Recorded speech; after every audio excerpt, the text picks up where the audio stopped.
Hello everybody and welcome back. This is April 12th and we have started hitting some warm weather. Finally decided to plant out a lot of the colder, harder frost tolerant plants. These are still our warm plants. Most of these are peppers, tomatoes, eggplant, and flowers. Those are all going to go out in about 3 to 4 weeks. So we're just going to do a quick rundown of what we got going on so far and a little update of the rest of the garden. So we still have to put a trellis. We're going to be putting a trellis here with a 6x6 mesh 6 foot tall net that's going to go all the way down to the ground. And we've got snap peas. We've got one variety there, and then we've got another variety there. In the whole row to the left, that's going to actually be a little bit shaded by the wall here, because this direction to south is a row of onion transplants. These are two different varieties of onions. We did a sweet yellow and a red onion. These are multi-sown, which means that we put multiple seeds, 3 to 4 in each tray. And then in this section here we also have onions, but these are actually bulb onions that we bought at the store and planted in there. This whole row right here is carrots. So we've got one variety. Actually, I think we have 3 varieties in here. I think it's 1, 2, and 3. And then we actually have a whole row of direct sown onions in front. So those are a little bit the leaves aren't as thick. So because we've got most of our sun coming from this direction, we'll get more light to our carrots. Our carrots will create a shade here. Then we're going to have our trellis here, and then we have onions on this back row as well. So this is going to be for snap peas. We're also going to do beans. We've got 3 or 4 different varieties of climbing beans that we put on that trellis. We're also going to do cucumbers, and maybe we'll put a squash or so there as well. So this is going to be our protected space. We're going to use this mostly as a netted area, because we have a it's a orange, I think it's a harlequin bug that eats our brassicas. Mainly that's going to be our spinaches, our kales, and we also are doing Brussels sprouts and broccoli. So we've got 4 broccolis down here. These are broccolis, these are Brussels sprouts, 4 Brussels sprouts. All in here I did more bulb onions. And then I did bulb onions, I did about 5, and here at about 4 inches, and then I've got kale in between each of these. And I did basically kale and then onions underneath the hoops, so about 4 or 5 bulb onions underneath the hoops. And then down here we've got 1, 2, 3, 4, 5, 6 spinach. We've got 2 lettuce right here. And then we've got bulb onions planted on this whole front section. And then every 2 feet, we have 2 transplant onions that we have set out every 2 feet, because what we're going to be doing in the middle here, we've got 9 spaces that we're going to be doing our peppers and our eggplants.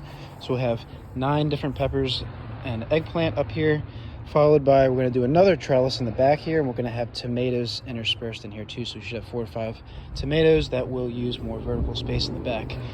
And we're also going to be installing a higher polytunnel, a 10-foot hoop in the back section there to protect the Brussels sprouts and the broccoli. Over here, I just decided to do some more bulb onions. So I did a whole row of bulb onions back there. And then this is an update of our overwintered vegetables. So we have kale. These in the back are all red Russian kale. All 6 of those. And we've got 5 spinach. So this is,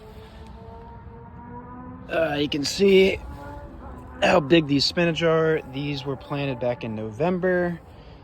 The red Russian kale worked out great. The forage kale did even better. The red Russian kale is now bolting. We've had a little bit of warm weather. Bolting simply means that it's going to seed, and I'll show you what that looks like.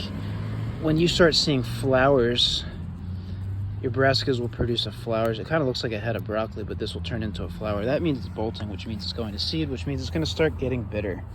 So you can still eat it if you want to tolerate the taste, but it's going to start getting bitter, and then basically they get pulled out. So we've been feeding these to our chickens. We've been eating this for about 2 months, including the spinach already, and hopefully we'll get at least another month out of it. So the kale did really good this year. This is a a Brussels sprout that we had last year, and you can see that this bolted, and that's what happens. Typically you're going to get this stalk that shoots up the center of it like this, and I'm probably not going to overwinter the Brussels sprouts again. We only had one survive, this purple variety, and we didn't get any Brussels sprouts out of it. You can see this is where all the Brussels sprouts would form, and you can see that we really didn't get any significant out of this at all. I'm just going to actually chop this up and bring it down to the chickens. Now the garlic is absolutely wild this year. These are by far the biggest and healthiest garlics we've ever had. We got about 100 garlics in here. These were planted also in last November. These overwintered really, really well, and we're gonna have a really good crop of garlic. We got some out here and some in the back of the property, all the way on the other side of the garage. We'll take a look at it in a little bit. So this is another example of, you can see how all of this kale is bolting.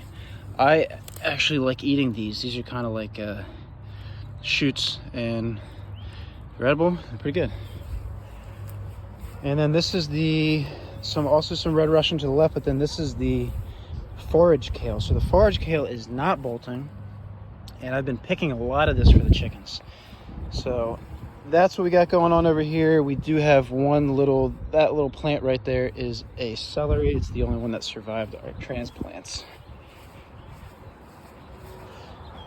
So these are what's left of the transplants, and then we'll go down this way. This is a strawberry. So this is how strawberries form. They form on these little flowers. The inside of that flower is where the strawberry will come out of, and we've got strawberries all the way down this bed.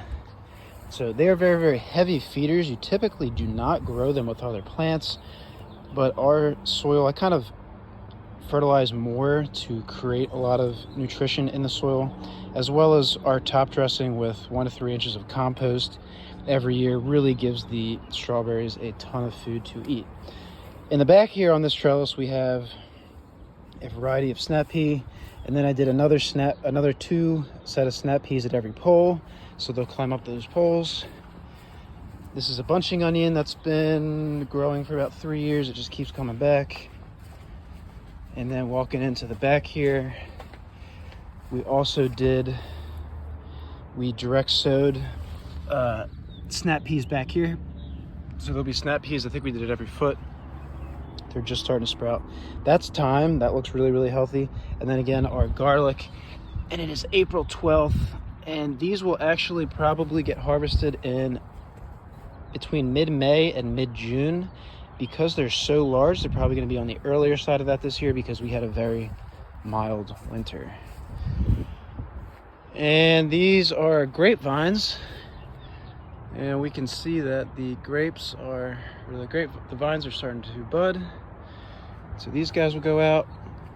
You'll prune these in the winter down to 2 or 3 stalks, and then you want about 8 to 10 buds per cane. These are second year canes. Second year canes produce grapes.